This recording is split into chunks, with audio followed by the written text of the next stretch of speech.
बिस्मिल्लाहिर्रहमानिर्रहीम। अस्सलाम वालेकुम फ्रेंड्स, आप देख रहे हैं हमारा YouTube channel CSC guide official और मैं हूं Mohammad Irfanullah, positive attitude with titanium thinking. आज हम जिस टॉपिक पर बात करेंगे वो ये है कि दोस्त अब आप पूछ रहे होते हैं कि हमें बता दें बैचलर की स्कॉलरशिप्स के बारे में बता दें, क्योंकि बैचलर वाली जनता जो है बहुत सी है कि हमें बताएं कि कैसे इसके लिए अप्लाई करना है, क्या रिक्वायरमेंट होती है, हम ये कहाँ से बनवाएं, हमें वो लेटर कहाँ से बनाएं, ये वो सारी चीज़ें मैं आपको बता देता हूँ।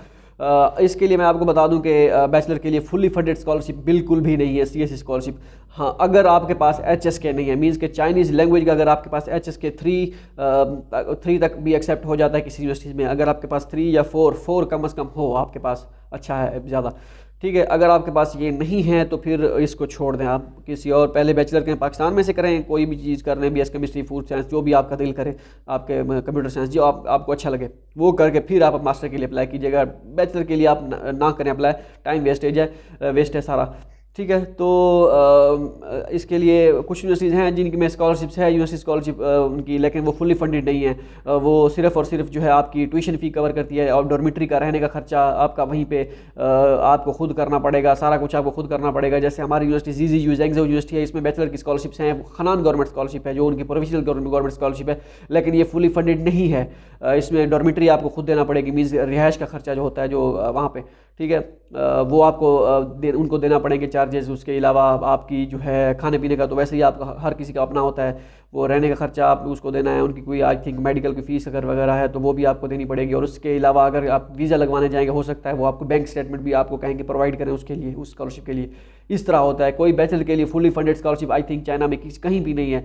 अगर है तो फिर वो चाइनीज़ लैंग्वेज के साथ है। चाइनीज़ लैंग्वेज का कोर्स अगर आपके पास है, HSK 3 या 4 आपके पास है, तो फिर आप अप्लाई करें। CSC स्कॉलरशिप को तो बिल्कुल भूल जाएँ।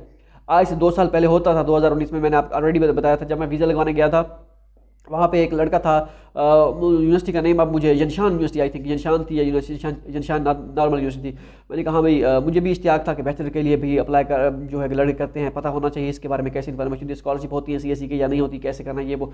तो उससे मैंने पूछा कि आपका कैसे स्कॉलरशिप आपको मिली, तो उसने कहा कि मेरे जो है वहीं पर जाने वाले होते हैं और जो भी है, ठीक है, तो उन्होंने मुझे स्कॉलरशिप दिलवा के दी है। तो उस वक्त क्या था, अगर उसको स्कॉलरशिप मिली थी जिस भी रेफरेंस से मिली हो उसको, तो उसको उस वक्त चाइनीज़ लैंग्वेज जो था, 1 साल का जो चाइनीज़ लैंग्वेज कोर्स करवाते थे वो चाइना वाले खुद करवाते थे, ठीक है, मतलब कि CSC करवाती थी। वो कहते हैं चले आपके पास चाइनीज़ लैंग्वेज नहीं है तो हम 1 साल को चाइनीज़ आपको 1 साल का करवाएंगे, उसके बाद आपको मेजर में बिठाएंगे। लेकिन वो रूल ख़त्म हो गया 2019 के बाद से। 2020 में जब सिलेक्शन हुई थी, जब वो उन्होंने एडमिशन ओपन किए थे, तो 1 साल की चाइनीज़ लैंग्वेज उन्होंने ख़त्म कर दी थी। तो इस वजह से जो पहले सिलेक्शन होती थी, अगर आपको कोई जानने वाला या कोई भी है जो पहले गया था 2019 में, बस वो जो 2019 में जो गए थे वो गए थे, उसके अलावा और कोई बैचलर के नहीं गया था। तो इस तरह होता है। अगर अब आप ये सोच रहे होंगे कि ये एक रेफरेंस हो तो स्कॉलरशिप लग जाती है, ये वो है, तो अभी लग जाती है, लेकिन बैचलर वालों के लिए नहीं। और जहाँ पे चाइनीज़ लैंग्वेज की मेजर की बात है 1 साल की, तो वहाँ पे तो बिल्कुल भी नहीं लगती। ये सीन है। अब बैचलर वाले जो है, मेरा नहीं ख्याल कि इसके बाद जो है वीडियो के लिए आप जो है कहें कि हमें बैचलर के लिए बता दें, बैचलर के लिए बता दें। एक्सेप्टेंस लेटर ज़रूरी नहीं है बैचलर के लिए, मैं दोबारा बता दूं। लेकिन मसला ये है, आपके पास HSK 4 भी तो नहीं है ना। अगर आपके पास HSK 4 है फिर तो आप करें अप्लाई, अगर नहीं है तो फिर पाकिस्तान में से कहीं के बैचलर करें, ठीक है, कोई भी छोटी सी यूनिवर्सिटी जो है या लो रैंक जो भी है वहीं से कर लें, बैचलर कर लें। BS जो होता है 4 साल प्रोग्राम, या BSc डबल मैथ फिजिक्स, या BA के बाद MA कर लें। मतलब कि जो भी है कोई हिसाब किताब ऐसा करें, सब्जेक्ट चूज़ करें जो बाद में चाइना में भी ये चलता हो। ये ना हो ऐसा सब्जेक्ट करें जो चाइना में पढ़ाया ही ना जा रहा हो, ठीक है, पढ़ता ही कोई ना हो वहाँ पे, तो इस तरह ना करें। तो फिजिक्स, केमिस्ट्री, बायोलॉजी और इस तरह बायोटेक्नोलॉजी जो भी हैं, कंप्यूटर साइंस, IT वगैरह, इसकी फील्ड से रिलेटेड आप किसी भी यूनिवर्सिटी में एडमिशन ले लें।